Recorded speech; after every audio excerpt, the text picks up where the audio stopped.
And so given we've got a new financial landscape, what are people's views on how banks and business can work together better to try and fill this void that we're talking about, this gap, to understand each other better? As a business, I mean, we operate almost like a PLC. We're very, very transparent. We produce report and accounts. We're giving banks information on a regular basis. We only ever see our bank when it comes to renegotiating. So you've got to be more transparent and come and see us and talk to us. My experience of banks is they only want to talk to us if they renegotiate and there's a problem. And that's the way it seems to be. So there needs to be a coming together from both sides. I think we've got to learn to play that. I completely disagree with that. Yeah. I do. I have found, particularly over the last 18 months, it really reassuring to go see the bank regularly, to go and see them every 6 weeks, 2 months, tell them what we're doing, and you get little snippets of information and feedback that is just really, really helpful. Well, communication obviously works because it's working for Edward, and where you perhaps don't have it quite the same way, you're feeling But Charles's point so is, I think, one of the is things. valid, because I think there are a number of instances where we don't see our customers enough. Basically, customers come and talk to us. I've got a little problem.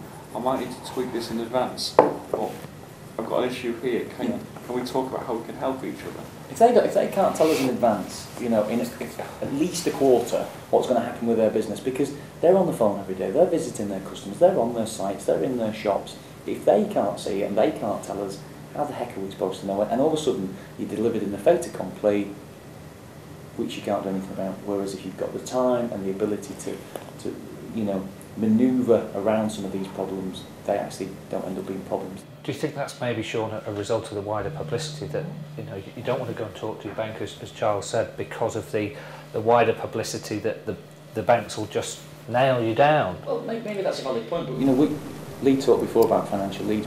Maybe we've got to get better at getting the broader message out that we are here to support, but there is a reality. Okay, it is not a fairy story. There are going to be winners and losers in all of the things that we do, and we want to support businesses. There's a price to support those businesses, but it should be reasoned and it should be fully discussed and open. Most important, transparent. David, you asked. I think Edward summed it up. He said there's a big mess out there, and I think that's the problem. So you need to put your mess right. We need to put our mess right, and I think that's what's going on.